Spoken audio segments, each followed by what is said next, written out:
kasih sudah mau meluangkan waktu untuk mengikuti penyuluhan kami di sore ini. Sebelumnya perkenalkan, kami mahasiswa dari Universitas Kristen Indonesia Maluku, program studi keperawatan Fakultas Kesehatan. Di sini kami akan menyampaikan sedikit penyuluhan mengenai PPOK. Sebelumnya perkenalkan, saya Rosyuta Barat. Di sini saya sebagai moderator yang akan memandu jalannya penyuluhan kita di sore hari ini. Penyuluhan ini akan dibawakan oleh dua teman saya. Dan proses penyuluhan ini akan dibagi menjadi 3 sesi. Sesi yang pertama yaitu sesi pembuka yang sedang berlangsung, sesi yang kedua yaitu pemaparan materi, dan sesi yang ketiga yaitu sesi tanya jawab. Ya Bapak Ibu, sebelum kita memulai kegiatan penyuluhan kita di sore hari ini, mari kita satu dalam doa. Selesai. Ya baik Bapak Ibu, selanjutnya kita masuk kepada sesi yang kedua yaitu sesi pemaparan materi. Untuk tidak membuang-buang waktu lagi, saya persilakan kepada pemateri yang pertama untuk menyampaikan materi. Sebelumnya berikan tepuk tangan dulu Bapak Ibu. Ya baik Bapak Ibu, perkenalkan nama saya Rindu Noya sebagai pembawa materi yang pertama dengan teman saya pembawa materi yang kedua Renova Manusia. Di saat ini di tangan saya ada leaflet. Di sini saya akan membagikan kepada Bapak Ibu. Jadi sebentar nanti saat saya membawakan materi, Bapak Ibu bisa sambil lihat pada leaflet yang sudah saya bagikan.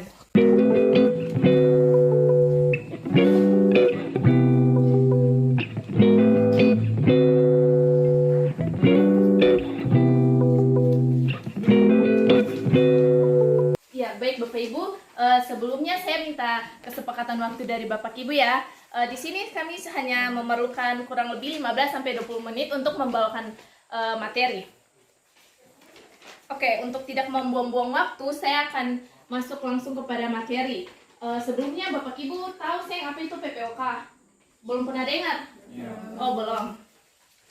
Jadi PPOK itu adalah penyakit paru-paru yang berlangsung lama. Jadi penyakit paru-paru itu bisa menyebabkan ketong tuh sulit bernafas. Ada mungkin Bapak Ibu yang pernah mengalami kesulitan bernafas? Ada? Jenis-jenis PPOK itu yang pertama tuh ada emfisema.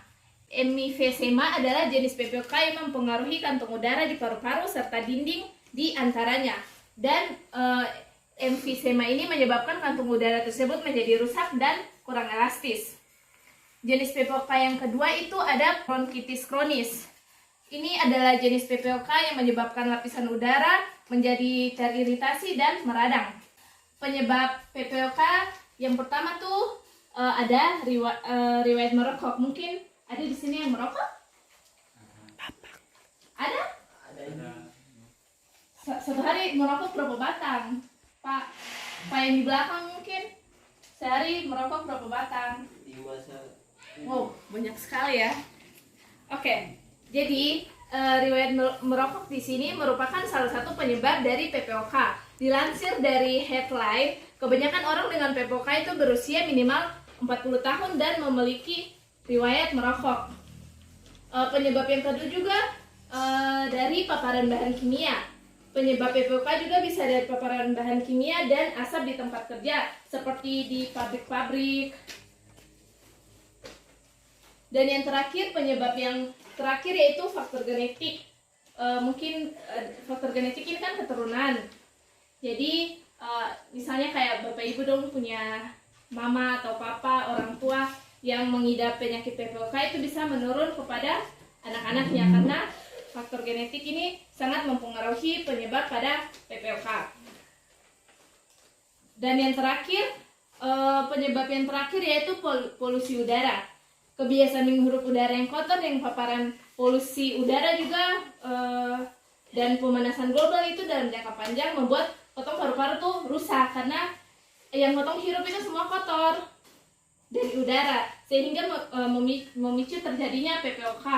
Mungkin potong punya nafas sesak dan sebagainya. Jadi Bapak Ibu, tanda dan gejala PPOK itu biasanya diawali dengan batuk-batuk. Apalagi yang bagi yang sering merokok itu pasti sering batuk. Iya kan Pak? Iya. Jadi tanda dan gejala itu salah satunya ada batuk-batuk. Itu batuk tanpa dahak yang kunjung sembuh. Jadi batuknya tuh berkepanjangan lama. Terus gejala yang berikut mungkin Bapak Ibu bisa lihat di sini. di tanda dan gejala yang terdapat di leaflet itu ada. Yang kedua itu sesak nafas disertai bunyi.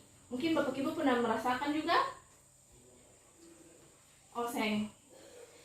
Terus yang berikut ada lemas, kehilangan kemampuan aktivitas, jadi kayak mau lakukan aktivitas sehari-hari itu kayak rasa malas, kayak rasa sangat lemah gitu, sing bersemangat. Berat di dada, kayak sesak. Terus dengan yang terakhir penurunan berat badan, itu merupakan tanda dan gejala dari PPOK. Oke, selanjutnya materi kedua akan dibawakan oleh teman saya Denova Manusila. Saya persilakan.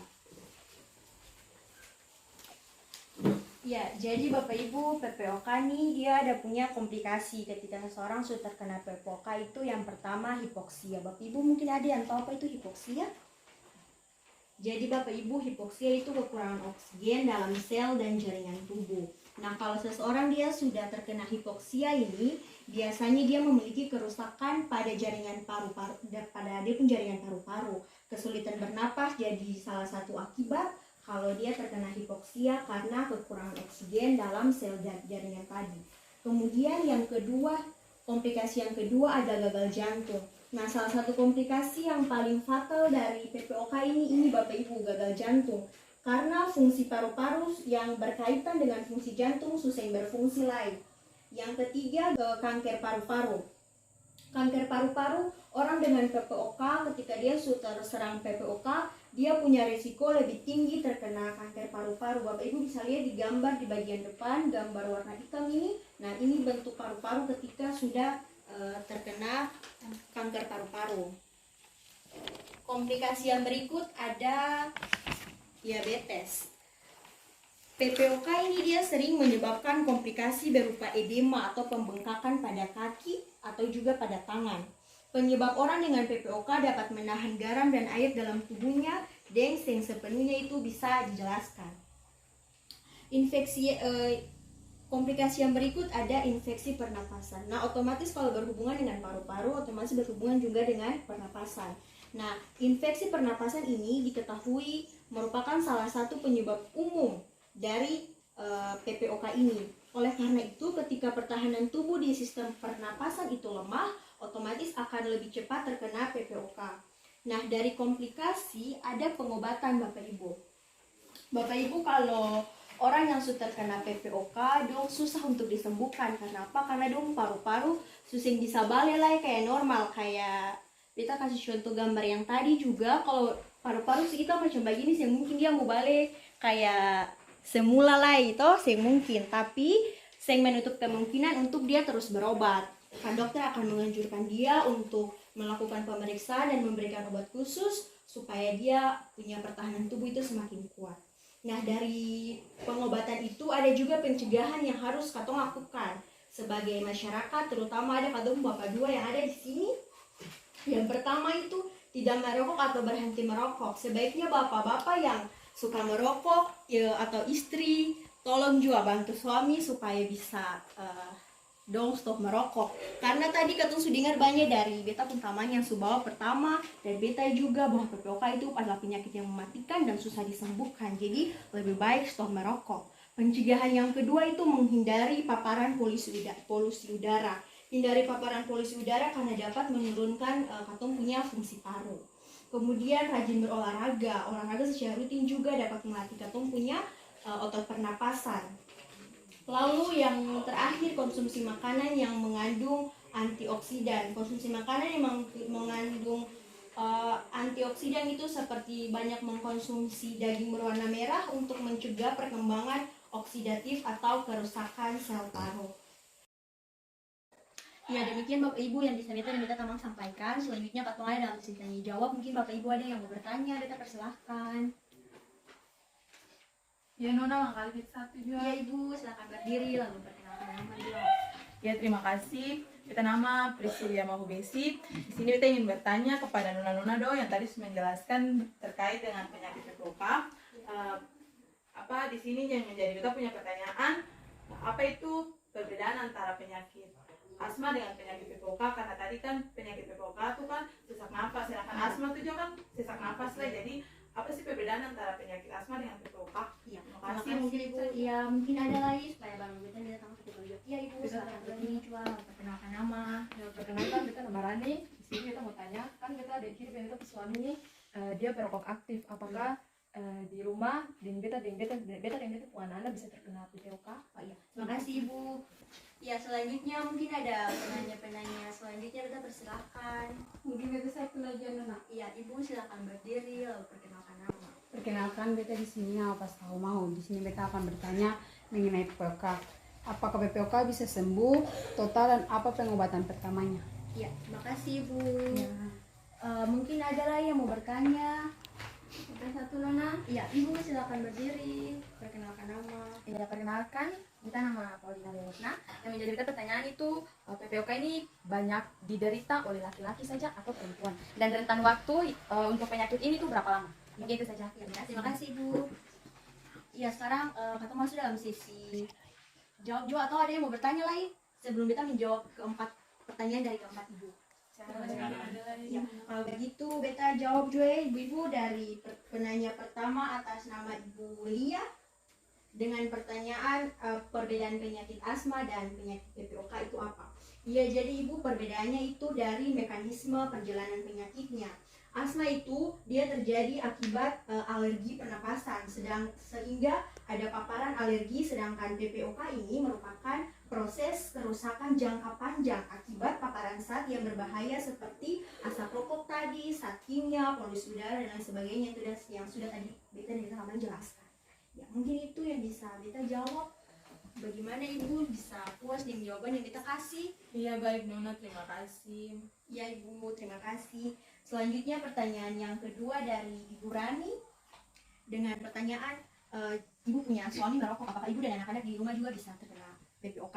Jadi Ibu, orang yang menghirup asap rokok atau yang biasa katong bilang perokok pasif itu, dia juga dapat terkena PPOK karena di dalam rokok itu terdapat zat kimia. Salah satu penyebabnya tadi kan karena menghirup zat kimia, polusi udara yang berbahaya. Selain itu, perokok pasif juga dapat menyebabkan terjadinya bronkitis, jenis-jenis PPOK tadi yang sudah Beta teman jelaskan.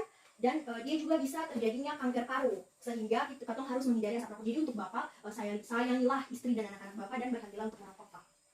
Untuk pertanyaan selanjutnya, Beta serahkan ke Beta Tentang Mam yang akan membantu Beta. Ya, oke, baik. Di sini saya akan menjawab pertanyaan dari Ibu Paulina. Pertanyaan Ibu tadi soal penyakit PPOK itu kenapa lebih banyak diderita oleh laki-laki daripada perempuan. Jadi PPOK ini sangat rentan terhadap laki-laki karena laki-laki itu dong sering minum dan merokok. Jadi itu sangat sensitif sekali untuk laki-laki terkena PPOK. Sedangkan untuk perempuan itu tidak terlalu gitu, karena seperti yang kita tahu kebanyakan perempuan itu jarang sekali untuk merokok dan minum minuman keras. Rentan umur itu sekitar 40-70 tahun untuk terkena PPOK. Mungkin dari Ibu Paulina ada yang kurang mengerti. Ya, cukup. Ya. Baik, pertanyaan yang berikut dari Ibu Pasca mengenai apakah PPOK itu bisa sembuh total dan bagaimana cara pengobatan awalnya. Jadi PPOK itu bisa sembuh, tapi apabila pasien itu menderita PPOK tersebut melakukan perubahan gaya hidupnya menjadi yang lebih baik, seperti beristirahat yang cukup, rajin berolahraga dan berhenti merokok. Kayak kurang-kurangi merokok gitu saja lah. Untuk pengobatan pertama itu dengan terapi oksigen dan dengan obat-obatan seperti bronchodilator itu untuk membuka saluran bronkus atau saluran yang menuju ke paru-paru dan jalan nafas. Apakah Ibu Pasca bisa memahami apa yang saya sampaikan? Ya baik, terima kasih. Ya baik, terima kasih. Apakah ada pertanyaan lagi? Apakah Bapak Ibu sudah mengerti apa yang telah kami sampaikan? Mengerti. Ya, baik. Terima kasih. Ya baik Bapak Ibu, dengan berakhirnya sesi tanya jawab tadi, maka berakhirlah rangkaian acara penyuluhan kami di sore hari ini. Kami mengucapkan terima kasih atas waktu yang telah disediakan bagi kami, dan harapan kami yaitu semoga materi yang tadi kami sampaikan dapat dimengerti, dipahami, dan dapat diterapkan dalam kehidupan Bapak Ibu ke depannya. Kami mohon maaf jika ada kesalahan dan kekurangan dalam penyuluhan kami. Menutup acara penyuluhan kami di sore hari ini, mari kita satu dalam doa. Amin, berdoa selesai. Iya Bapak Ibu, kami mahasiswa Universitas Kristen Indonesia Maluku pamit undur diri. Sekian dan terima kasih. Selamat sore. Sore.